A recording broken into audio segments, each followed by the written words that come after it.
Evanghelia ne arată că Cel va veni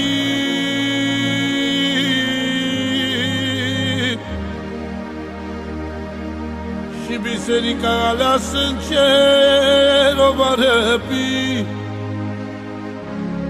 Să ne pregătim cu toții pentru a întâmpina, să dăm slavă Domnului, Osiana, aleluia. Evanghelia ne arată că Cel va veni și biserica aleasă în cerul va răpi. Să ne pregătim cu toții pentru a întâmpina, să dăm slavă Domnului, Osiana, aleluia. Evanghelia ne arată că Cel va veni și biserica aleasă în cerul va răpi. Să ne pregătim cu toții pentru a întâmpina, să dăm slavă Domnului, Osiana, aleluia. Să-i cântăm Domnului toată biserica, să-i cântăm Domnului din toată inima, să-i cântăm Osiana, Mielului cel sfânt, să-i cântăm prin Duhul Sfânt. Să-i cântăm Domnului toată biserica, să-i cântăm Domnului din toată inima, să-i cântăm Osiana, Mielului cel sfânt, să-i cântăm prin Duhul Sfânt.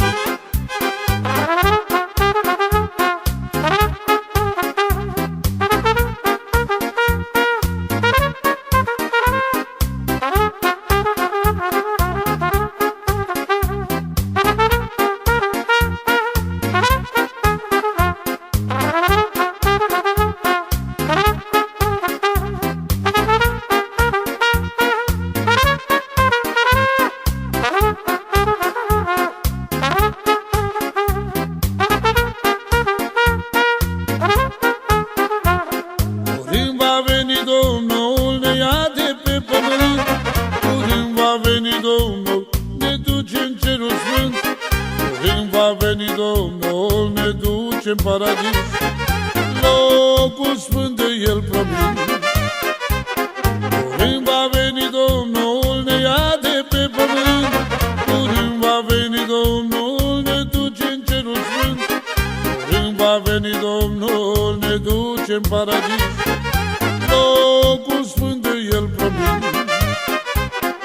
Să-i cântăm Domnului toată biserica, să-i cântăm Domnului din toată inima, să-i cântăm Osiana, Mielului cel sfânt, să-i cântăm prin Duhul Sfânt.